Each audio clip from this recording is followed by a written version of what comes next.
So maybe you're asking, what is this strange green curtain behind me? Well, let me show you. Boom! And suddenly, I'm enjoying my coffee in a fantasy tavern. Ooh, no, it's a green screen, so you can buy them cheap on Amazon. Anyways, as promised, I'm going to get into the ability score draft that I did for my latest OSR campaign. Let's go over the basic rules again. So how it works, okay, everybody rolls initiative. It's on a d20, ties go to the younger player. So you establish an order. Once the order is established, everybody rolls 4d6, keeps the highest 3 rolls.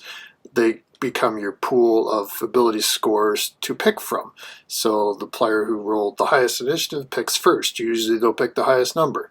Then the second highest initiative picks second, and so on and so on. Once you finish the first round of picks, you roll initiative again and determine a new order. Then everybody rolls 4d6, keep highest 3, and the process completes again. One thing, so if I'm going to pick, let's say I'm last to pick, and I have to pick the lowest number, you also need to decide which stat you're going to put it into. You can put it into any open stat, but of course, as the as the rounds go on, your options become less. So maybe I don't have any dump stats left, and you get a lousy score for Constitution, for example. So you're just going to have to live with it unless the other players bite the bullet for you and allow you and take a lower score ahead of you, and so on. So it was an interesting bit of strategy for sure. One of the ones that did the best was actually my oldest player. He selected the Hard-Eyed Miner, a dwarf he's going to call Score, Stoneball. And his final attributes were Strength 13, Intelligence 10, Wisdom 13, Dexterity 14, Constitution 18. Is the only 18 that was rolled. There was no guarantee on 4d6, keep highest 3, that the players were picking that an 18 would even be rolled, but he did get the only 18 because he won that particular round of initiative. And finally, Charisma 10. So he did well. Let's go to the youngest player who selected Musty and actually chose to make Musty a female, called Virga Rudge. So, an interesting choice was to, he had a couple good scores to choose from during the early rounds, but he actually lost the initiative for the final round, and that is the most important. And even worse, he had his dexterity left open, which you need good for a rogue type character. But he did have a 16 earlier, which he slotted into strength. And the reason is because in OSR, if you're a rogue or thief type that uses weapons in combat, there is no such thing as finesse weapons. It's all strength. So it's actually a good strategy. Intelligence 10, Wisdom 12, Dexterity 15. Was lucky to get that 15, to be quite honest. Constitution 15, Charisma 12. The reason he was lucky to get that 15 was that he lost, like I said, he lost initiative in that final round. And there was a 15, 14, 7, 6 that were rolled, like some very low scores. So he could have quite honestly been stuck with a 6 or 7 dexterity, which would have prevented him from playing the thief. But the oldest player won, selected the 14 in his dexterity, and then the other 2 players were left with the 6 and 7. One stuck the 7 into charisma. The other, who is playing the wizard, the Avumancer, got stuck with a 6 dexterity. So it was pretty rough. So the third character, Morris Jackson, who was the Secrets Cleric. Strength 9, Intelligence 15, Wisdom 15, Dexterity 14, Constitution 13, Charisma 7. So again, you got stuck with that low roll at the final round because somebody still had their prime attribute left open, and they lost initiative. They were the bottom of the order. Fourth player was playing Tanisha, the Avomancer, which is a wizard, magic user.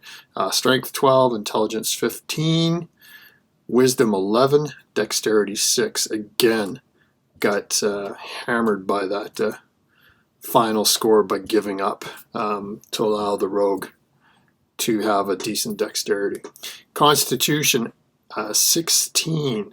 Now this was an interesting choice because you could have slotted that into intelligence, because I do give extra spell slots based on your intelligence bonus, but also knows that hit points are very important. 16 is a +2 in basic fantasy, so there you go, and 11 charisma. So overall, I think it went, and if I didn't say it, Tanisha, the Avomancer.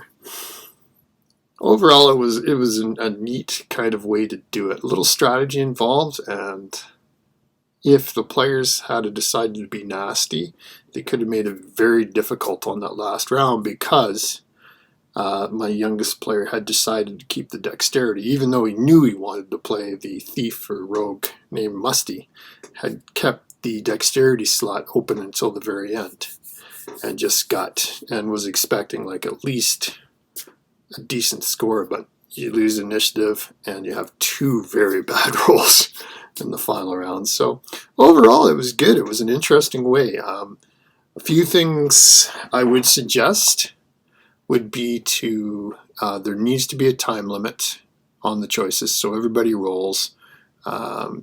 Please don't take that long to select. And even when you select the score, it has to be slotted. So you may say, yeah, I'll take the 12. That's great. Where are you putting the 12, right?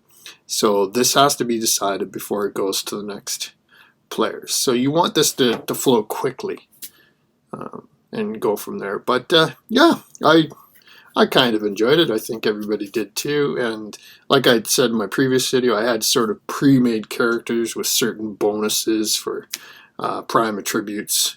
They had starting gold, a couple magical weapons, whatnot. So the spells were already selected. So a lot of this was already done. And yes, they had to buy starting equipment, which took a little while as well. But I think for this one-shot adventure I'm doing, it worked out well. And it was an interesting experiment, and a good time was had by all. So would I do the attribute draft pick again, where everybody rolls the d20, sets the initiative, then rolls 4d6, keep highest 3, and you run down the initiative and people choose which one they want? Yes. Yeah, I think that was kind of much more involved than simply rolling up a new character. For OSR, for 0 or first level, I would love to do 3d6.